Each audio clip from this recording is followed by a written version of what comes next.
નમસ્કાર વિદ્યાર્થી મિત્રો, ધોરણ 11 વિષય ભૂગોળ અને એમાં આપણે પ્રથમ પાઠને સમજતા રહેલા છીએ કે ભૂગોળ એક વિષય તરીકે, અને આજના દિવસે આ ત્રીજા લેક્ચરમાં આપ સર્વે વિદ્યાર્થી મિત્રો ને પરોક્ષ રીતે મળતા આનંદની લાગણી અનુભવું છું.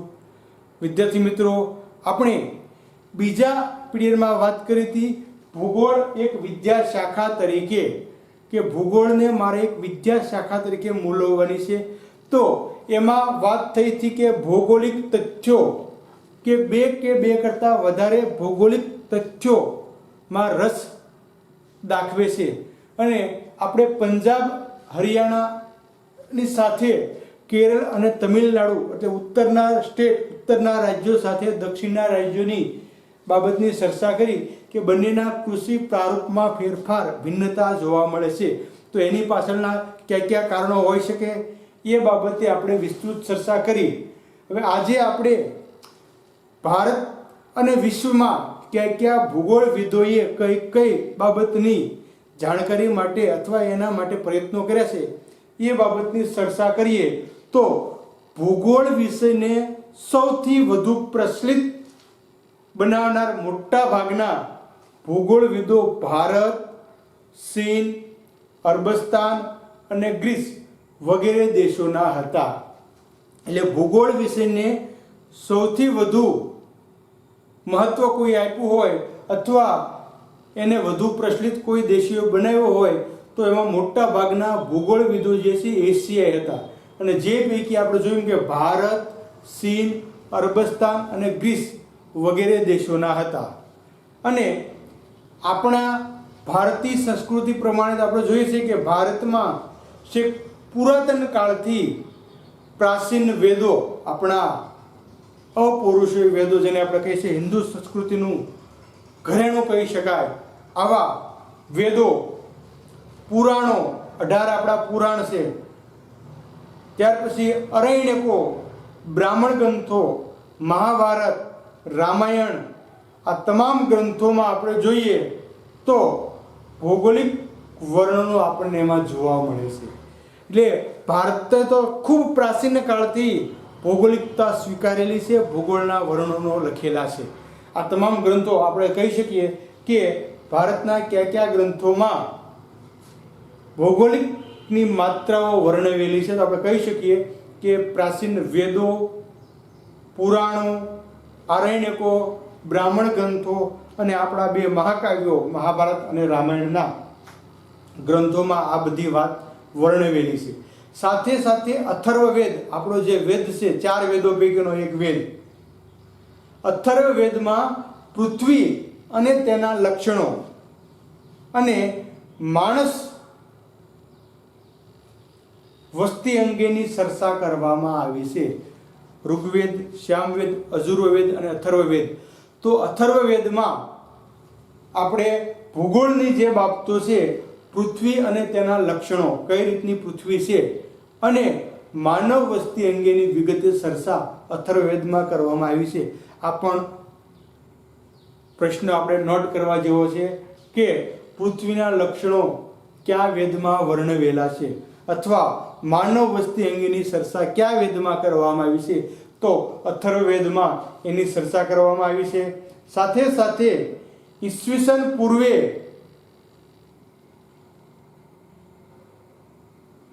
ની 2જી સદીમાં આપણે અગાઉ વાત કરી ગયા હતા કે ગ્રીકના ભૂગોળવિદ ઇરેસ્ટોથીનીસે પૃથ્વીનો પરિઘ માપવાનો પ્રયત્ન કર્યો. કઈ સદીમાં? ઈસવીસન પૂર્વે 2જી સદીમાં.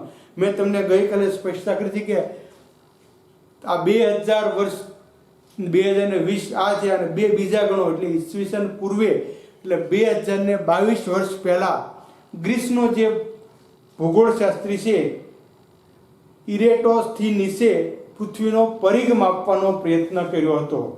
અને ઈસવીસન પૂર્વેની 6ઠી સદીમાં ગ્રીકના ભૂગોળવિદ થેલ્સે પૃથ્વીના કદ, આકાર, ગતિ વિશે પોતાના વિચારો રજૂ કર્યા. ઈસવીસન પૂર્વે 6મી સદી એટલે એરિસ્ટોટલ પહેલા 4 વર્ષ એટલે ઈસવીસન પૂર્વે 6મી સદીમાં થેલ્સ, જો થેલ્સનું યોગદાન ગણિતમાં પણ આપણે જોઈએ છીએ કે થેલ્સ જે છે એ ભૂમિતિનો પ્રણેતા ગણવામાં આવે છે. એવી જ રીતે અહીંયા પણ એ જ શબ્દ આપણે સાંભળવા મળશે કે ઈસવીસન પૂર્વે 6મી સદીમાં થેલ્સે પૃથ્વીનું કદ, આકાર અને ગતિ વિશે પોતાના વિચારો રજૂ કર્યા હતા અને તેથી જ થેલ્સને વિશ્વનો પ્રથમ ભૂગોળવિદ ગણવામાં આવે છે. જેમ ભૂમિતિનો પિતા છે એમ થેલ્સ ભૂગોળવિદ પણ છે. પ્રથમ કે વિશ્વની પ્રથમ કોઈ ભૂગોળવિદ હોય તો એ થેલ્સ છે, એનું શ્રેય થેલ્સને મળે છે. એનાથી આગળ વાત કરીએ તો ક્લોડિયસ ટોલેમી નામના ગ્રીક ભૂગોળવિદે પૃથ્વીના અક્ષાંશ વૃત્તો, રેખાંશ વૃત્તો અને દેશોના ભૌગોલિક સ્થાન વિશેની માહિતી રજૂ કરી હતી. એક ગણિતશાસ્ત્રી આપણે જોતા જઈએ છીએ વિશ્વના, તો આ પ્રમાણે આપણને ખ્યાલ રહે કે ઈસવીસન પૂર્વે 2જી સદીમાં ગ્રીકના ભૂગોળવિદ ઇરેટોસ્થીનીસે પૃથ્વીનો પરિઘ માપવાની પ્રયત્ન કર્યો હતો. ઈસવીસન પૂર્વેની 6મી સદીમાં ગ્રીકના ભૂગોળવિદ થેલ્સે પૃથ્વીનું કદ, આકાર અને ગતિ માટે પોતાના વિચારો રજૂ કર્યા. એવી જ રીતે ક્લોડિયસ ટોલેમી નામના ગ્રીક ભૂગોળવિદે પૃથ્વીના અક્ષાંશ વૃત્તો, રેખાંશ વૃત્તો અને દેશના ભૌગોલિક સ્થાનની વિશેની માહિતી રજૂ કરી. રોમન ભૂગોળવિદ સ્ટ્રાબોએ 17 ભૌગોલિક ગ્રંથો રચીને પૃથ્વીનું વિસ્તૃત વર્ણન રજૂ કર્યું છે. ગ્રંથો કેટલા લખ્યા? 17 ગ્રંથો. કોણે? તો રોમનો વૈજ્ઞાનિક, રોમનો ભૂગોળવિદ છે સ્ટ્રાબો. એને 17 ભૂગોળના ગ્રંથો લખી અને પૃથ્વીનું વિસ્તૃત માળખું છે એ રજૂ કર્યું છે. તો આ હતી વિશ્વના ભૂગોળવિદોની વાત, જે આપણે શાબ્દિક સ્વરૂપે રજૂ કરીએ તો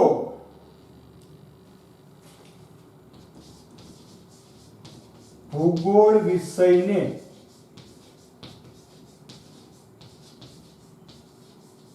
વધુ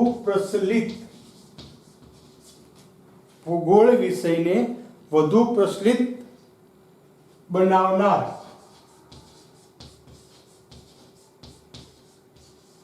દેશોમાં વાત કરતા હોઈએ તો ભારત, ચીન, ત્યાર પછી અરબસ્તાન અને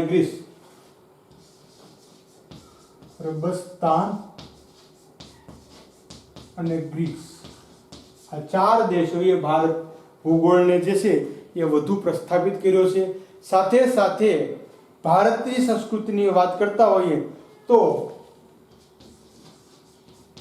આપણા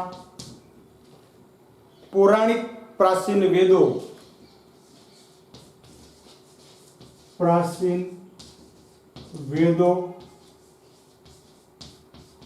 પુરાણો, આરણ્યકો,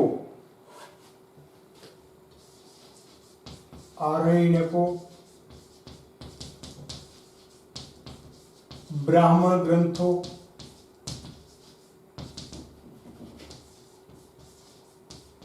રામાયણ અને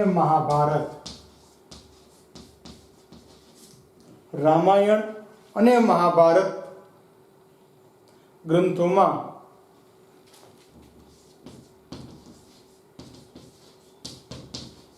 પ્રચુર માત્રામાં ભૌગોલિક વર્ણનો છે.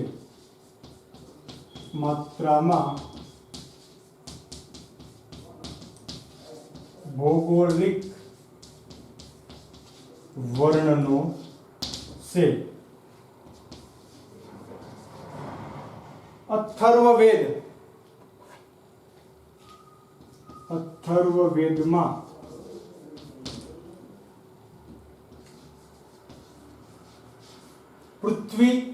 ના લક્ષણો, પૃથ્વી અને તેના લક્ષણો અને માનવ વસ્તી, પૃથ્વી અને તેના લક્ષણો અને માનવ વસ્તી અંગેની વિગતે ચર્ચા આપણને જોવા મળે છે. હવે આગળ વાત કરીએ એ પ્રમાણે ઈસવીસન પૂર્વે બીજી સદીમાં, ઈસવીસન પૂર્વે બીજી સદીમાં ગ્રીસ ભૂગોળવિદ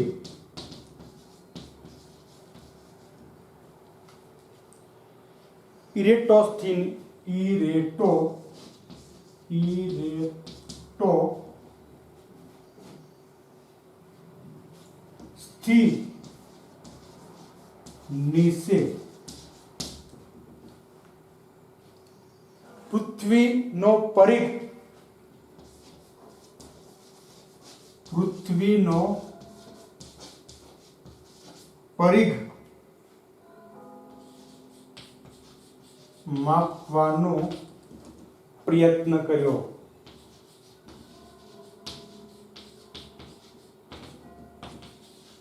ઈસવીસન પૂર્વે 6ઠી સદીમાં ગ્રીસ ભૂગોળવિદ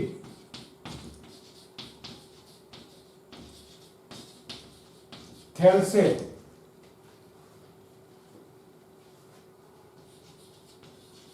પૃથ્વીનું કદ, આકાર અને ગતિ, કદ, આકાર અને ગતિ માટે પોતાના વિચારો રજૂ કર્યા અને થેલ્સને વિશ્વનો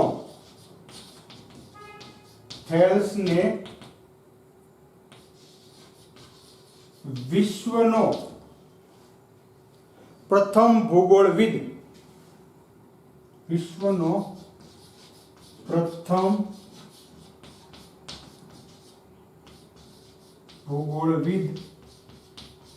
ગણવામાં આવે છે. પ્રથમ ભૂગોળવિદ કોણ? તો આપણે કહી શકીએ કે થેલ્સ. સાથે સાથે આપણે જે વાત કરી એમ કે ટોલેમી ક્લોડિયસ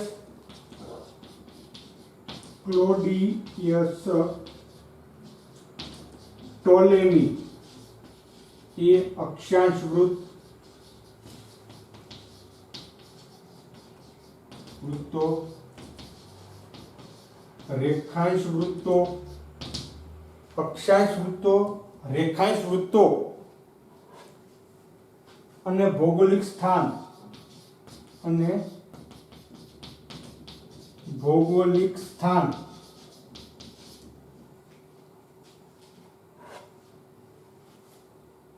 ની માહિતી રજૂ કરી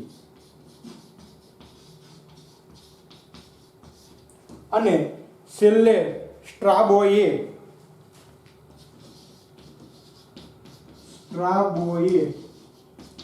17 ભૌગોલિક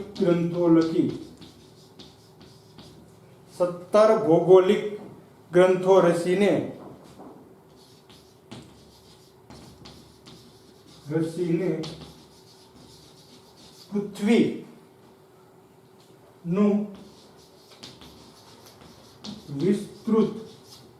પૃથ્વીનું વિસ્તૃત વર્ણન રજૂ કર્યું.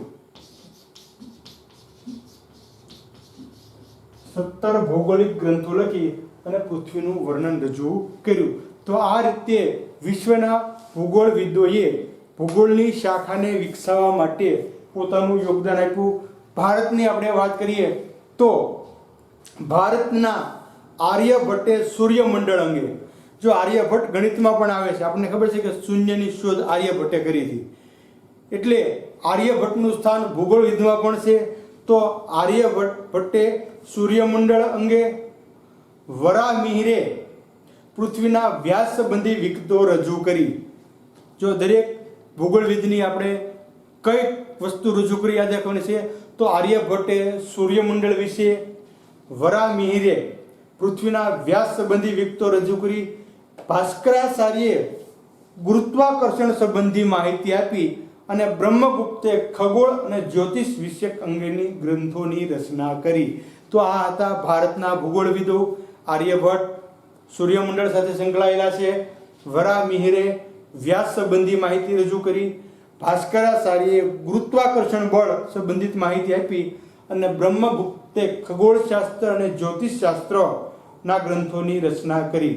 મહાકવિ કાલિદાસ પોતાના મહાકાવ્યો મેઘદૂત અને કુમાર સંભવમાં, બે ભારતના મહાકાવ્યોની રચના કાલિદાસે કરેલી છે. મેઘદૂત અને કુમાર સંભવમાં ભારતના પર્વતો, લોકમાતાનું સ્થાન પામેલી નદીઓ અને જંગલોનું વિસ્તૃત વર્ણન કરેલું છે.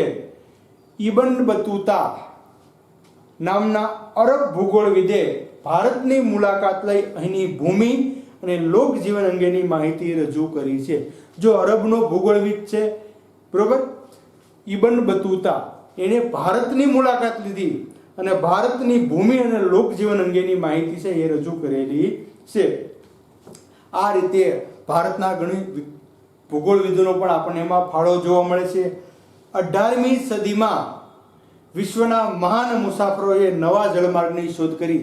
આપણે ધોરણ 9-10માં ઇતિહાસમાં ભણી ગયા છીએ કે 1453માં કોન્સ્ટેન્ટિનોપલનું પતન થયું અને નવો જળમાર્ગની શોધ કરવાની જરૂર પડી અને 18મી સદીમાં નવો જળમાર્ગ મળ્યો અને તેઓએ પૃથ્વીના ભૌતિક સ્વરૂપ, દેશના વિભિન્ન સ્થળો, મહાસાગરો તથા વિશ્વના દેશોના લોકજીવનની માહિતી આપી. જેને નવો જળમાર્ગ શોધવા માટે પ્રયત્ન કર્યા, આ લોકોએ શું શું કર્યું, તો ભૌતિક સ્વરૂપ પૃથ્વીનું કેવું છે, દેશોમાં કઈ કઈ વિભિન્નતા સ્થળોમાં રહેલી છે, મહાસાગરોમાં કેટલી વિભિન્નતા અને વિશ્વના દેશોના લોકજીવનની કેવી વિભિન્નતા છે એની માહિતી છે એ આપી છે.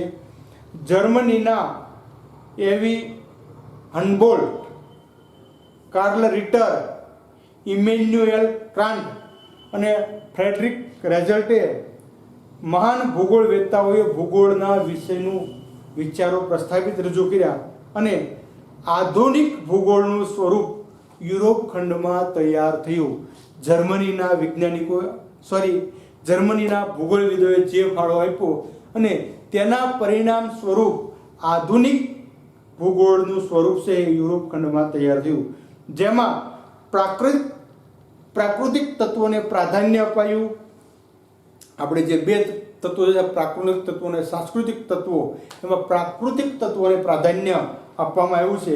20મી સદીના પૃથ્વીના ભૂપૃષ્ઠનો અભ્યાસ પદ્ધતિસર તથા ક્ષેત્રીય એવા બે દ્રષ્ટિકોણથી થવા લાગ્યો અને જેના પરિણામ સ્વરૂપે 20મી સદીમાં ભૂગોળનો અભ્યાસ જે છે એ પદ્ધતિસર અને ક્ષેત્રીય આવા બે સ્વરૂપે દ્રષ્ટિકોણથી થવા લાગ્યો. 1950માં માનવીને સમજાઈ ગયું કે પૃથ્વી પરના પ્રાકૃતિક સંસાધનો એ જીવ સૃષ્ટિનો સંપૂર્ણ આધાર છે.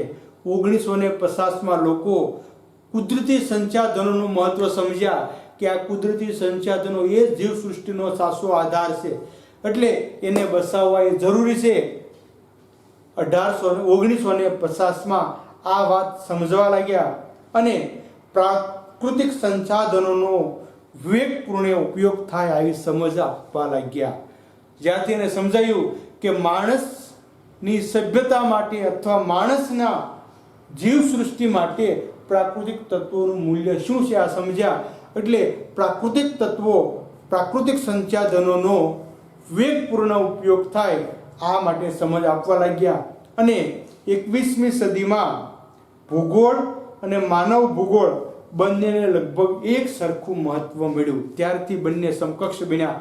ઈસવીસન 1960 થી 1970ના દાયકામાં માત્રાત્મક પ્રવિધિ અને અદ્યતન ટેકનોલોજીનો ઉપયોગ ભૂગોળ વિષયમાં શરૂ થયો. એટલે 1960 થી 70ના દાયકામાં ભૂગોળ માટે અદ્યતન ટેકનોલોજીનો અભ્યાસ છે એ શરૂ થયો. અહીંયા સુધીની બાબત આપણે જોઈ. હવે એના પોઈન્ટ આપણે જોઈએ.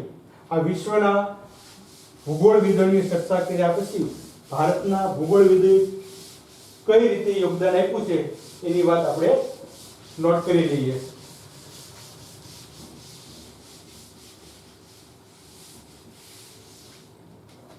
તો સૌપ્રથમ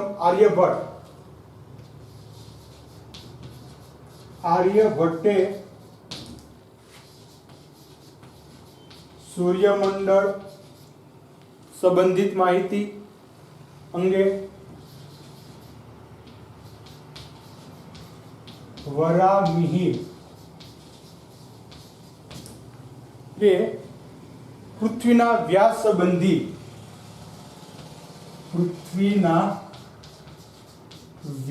સંબંધિત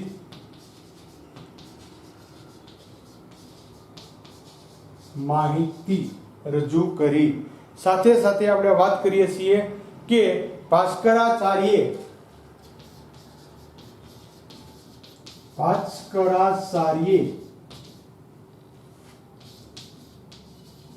ગુરુત્વાકર્ષણ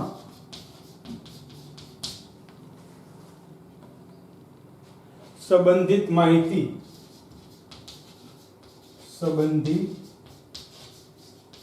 માહિતી આપી.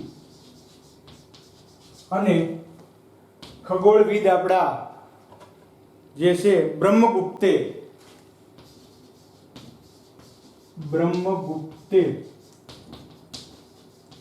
ખગોળ ને જ્યોતિષ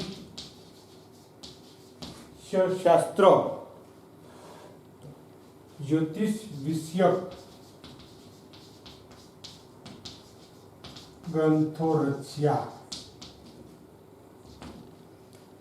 એનાથી આગળ આપણે વાત કરીએ તો કાલિદાસે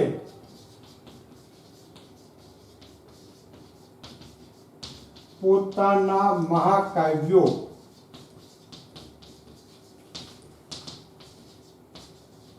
મેઘદૂત અને કુમાર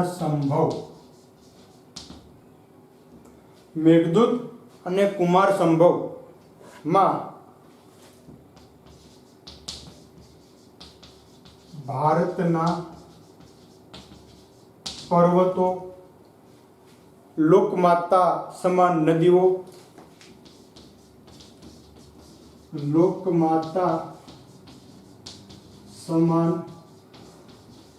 નદીઓ અને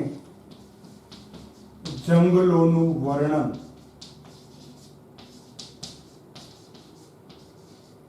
કરેલ છે. જંગલોનું વર્ણન આપણને જોવા મળે છે. ઇબન બતુતા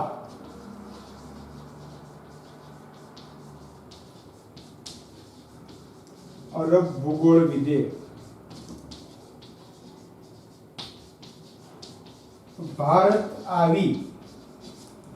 ભારતનું ભૂમિ અને લોકજીવન ભારતની ભૂમિ અને લોકજીવન અંગેની માહિતી રજૂ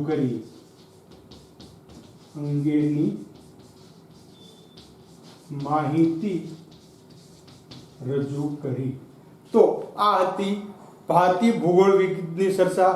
સાથે સાથે આપણે જોયું કે 18મી સદીમાં નવો જળમાર્ગ શોધાતા પૃથ્વીનું ભૌતિક સ્વરૂપ, દેશોના વિભિન્ન સ્થળો, મહાસાગરો અને વિશ્વના દેશોની લોકજીવનની માહિતી મળી.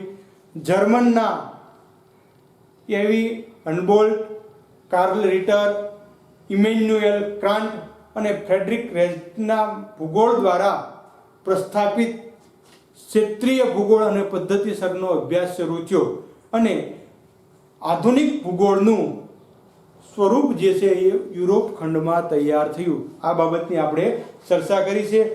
સાથે સાથે 1950માં માનવીને સમજાઈ ગયું કે પ્રાકૃતિક સંસાધનો એ જીવસૃષ્ટિનો સંપૂર્ણ આધાર છે અને ત્યાર પછી પ્રાકૃતિક સંસાધનોનો વિવેકપૂર્ણ ઉપયોગ કરવાની શરૂઆત થઈ અને એ વિશેની સમજ લોકોને આપવામાં આવી.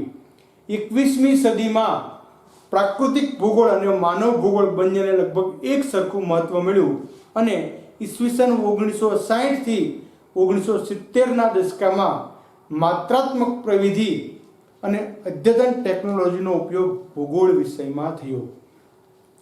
1957 થી કૃત્રિમ ઉપગ્રહો અવકાશમાં પ્રક્ષેપિત કરતા પૃથ્વી સપાટી પર 1957 થી જો ભૂગોળમાં પણ ખૂબ મહત્વનું પરિવર્તન આવે છે, કેમ કે 1957માં કૃત્રિમ ઉપગ્રહો અવકાશમાં મૂકવામાં આવ્યા, એનું પ્રક્ષેપણ થયું અને જેના કારણે એક આખું વિસ્તૃત માળખું તૈયાર થયું.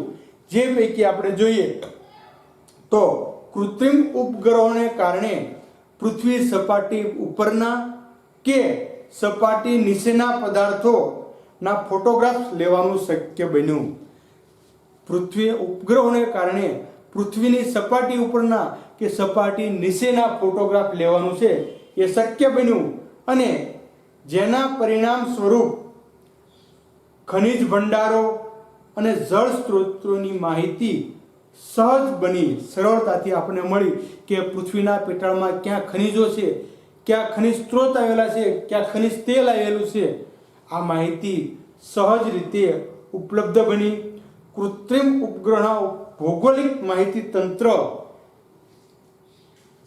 કૃત્રિમ ઉપગ્રહના ઉપયોગથી ભૌગોલિક માહિતી તંત્ર એટલે કે જિયોગ્રાફી ઇન્ફોર્મેશન સિસ્ટમ, ભૌગોલિક માહિતી તંત્ર જિયોગ્રાફી ઇન્ફોર્મેશન સિસ્ટમ, સાથે સાથે ભૂ માહિતી તંત્ર એટલે કે લેન્ડ ઇન્ફોર્મેશન સિસ્ટમ તથા ભૂ સ્થિતિ તંત્ર ગ્લોબલ પોસ્ટિંગ સિસ્ટમ અને વગેરે તકનીકો જે સુલભ બની. કૃત્રિમ ઉપગ્રહને કારણે ખૂબ ફેરફારો થયા, જેના આ તમામ તંત્રો બાબતની આપણે ચર્ચા કરી અને વર્તમાન અંતરિક્ષ માહિતી તકનીકના વિકાસને કારણે પર્યાવરણ ભૂગોળનું મુખ્ય કેન્દ્ર બન્યું. તો નેક્સ્ટ પોઈન્ટ છેલ્લો પોઈન્ટ આપણે જોયો છે, એની આપણે અહીંયા વિસ્તૃત ચર્ચા કરી નાખીએ. તો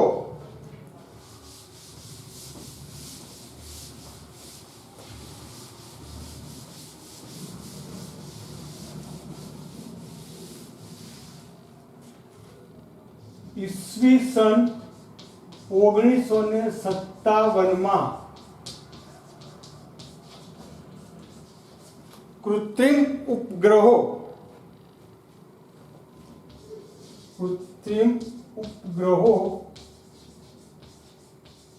અવકાશમાં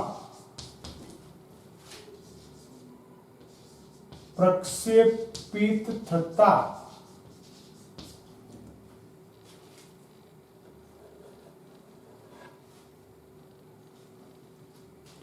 પૃથ્વી સપાટી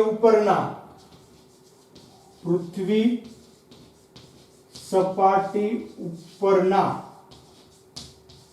કે સપાટીની નીચેના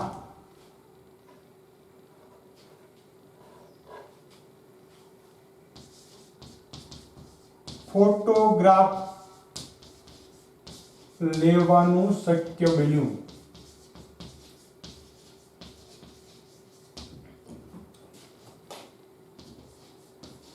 પરિણામ સ્વરૂપ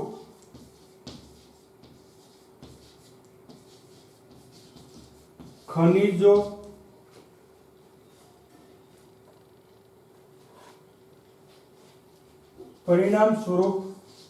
ખનિજ ભંડારો અને જળ સ્ત્રોત, ખનિજ ભંડારો અને જળ સ્ત્રોતની જાણકારી સહજ બની. ની જાણકારી સહજ બની. ફોટોગ્રાફ મળતા આ બાબત જે છે એ સરળતાથી આપણને મળવા લાગી. સાથે સાથે આપણે કહીએ કે કૃત્રિમ ઉપગ્રહના ઉપયોગથી કૃત્રિમ ઉપગ્રહોના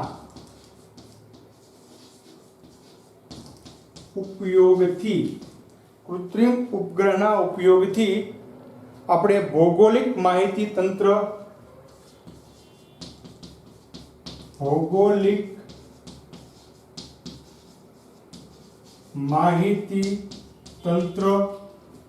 બીજી બાબત આપણે કહેતા હોઈએ તો ભૂ માહિતી તંત્ર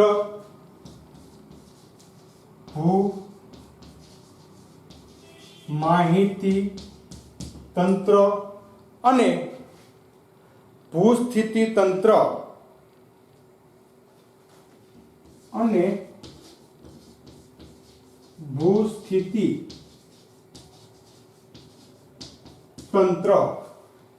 ની માહિતીની તકનીક સુલભ બની. આ ત્રણ ક્ષેત્રમાં ખૂબ ફાયદો થયો. ભૌગોલિક માહિતી તંત્ર, ભૂ માહિતી તંત્ર અને ભૂસ્થિતિ તંત્રમાં સુલભ બની. વર્તમાન અંતરિક્ષ માહિતી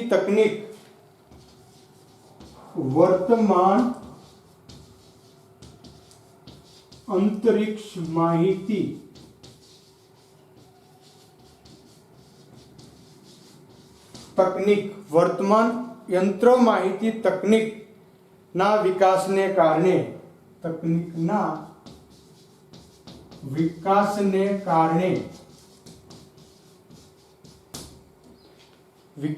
કારણે પર્યાવરણ ભૂગોળનું મુખ્ય ક્ષેત્ર બન્યું. પર્યાવરણ ભૂગોળનું મુખ્ય ક્ષેત્ર બન્યું.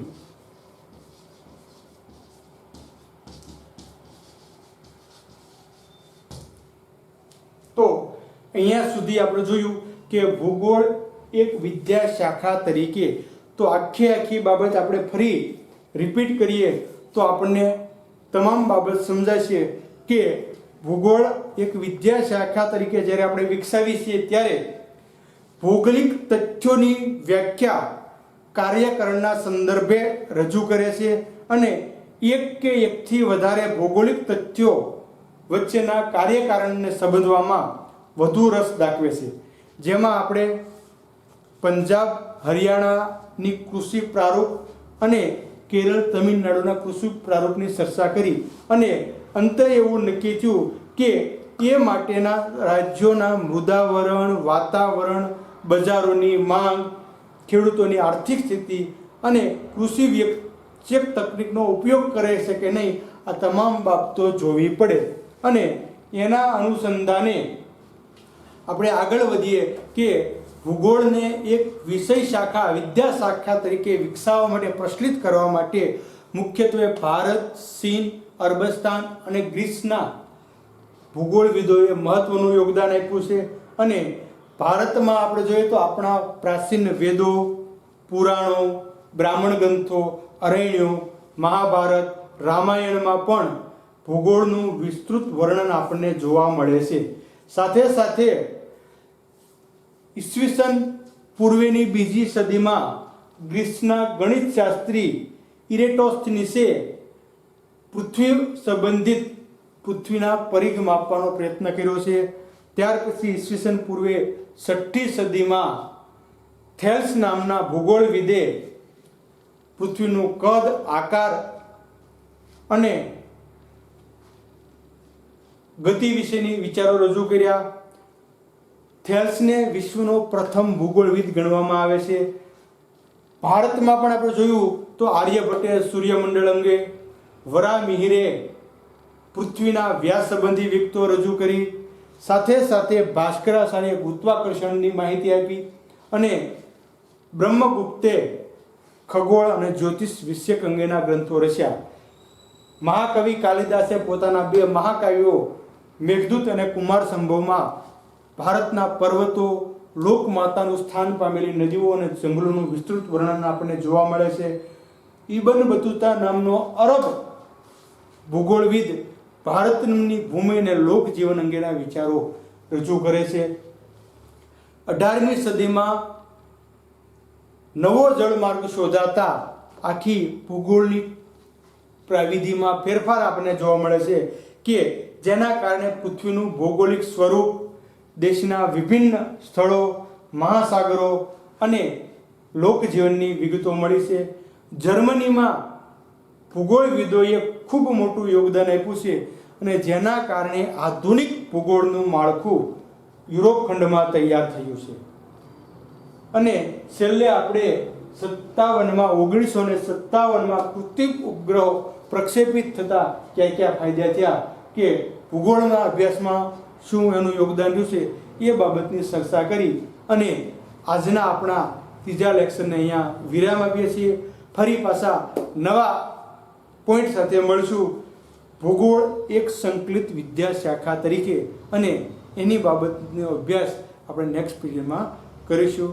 વિદ્યાર્થી મિત્રો, તમામ પીરિયડના લેક્ચર જોવો અને નોટ કરો. સાથે સાથે એમાં જે મહત્ત્વની બાબત છે એને હાઇલાઇટ કરી અને યાદ રાખવાનો પ્રયત્ન કરો. નાના પોઈન્ટ ભૂગોળ માટે ખૂબ મહત્ત્વના છે અને જે પોઈન્ટ ભેગા કરી તમે મોટો પ્રશ્ન રચી શકો છો. એટલે દરેક પોઈન્ટ તમે નોટ કરી અને એ પ્રમાણે શીખવા માટે પ્રયત્ન કરો. પુસ્તક, ટેક્સ્ટ બુક તમારી જે છે મહત્ત્વનું માધ્યમ બની રહેવી જોઈએ. અત્યાર સુધી ધોરણ 10માં આપણે નવનીત કે બીજા કોઈને પ્રાધાન્ય આપતા હતા, પરંતુ ધોરણ 11 અને 12 માટે તમારા માટે ટેક્સ્ટ બુક છે ખૂબ મહત્ત્વની છે અને એ પ્રમાણે લખાણ કરો તો લખાણ ઉત્કૃષ્ટ અને સારામાં સારું બની શકે. એટલે હું તમને અહીંયા જે પોઈન્ટ લખાવું છું આ ટેક્સ્ટને આધારે લખાવું છું અને એ પ્રમાણે તમે અત્યારથી જ તૈયારી કરો કે જેથી કરી આપણે 12માં ખૂબ મુશ્કેલી ન પડે અને વધુ સરળતાથી આપણે એનો અભ્યાસ કરી શકીએ. ખૂબ ખૂબ ધન્યવાદ.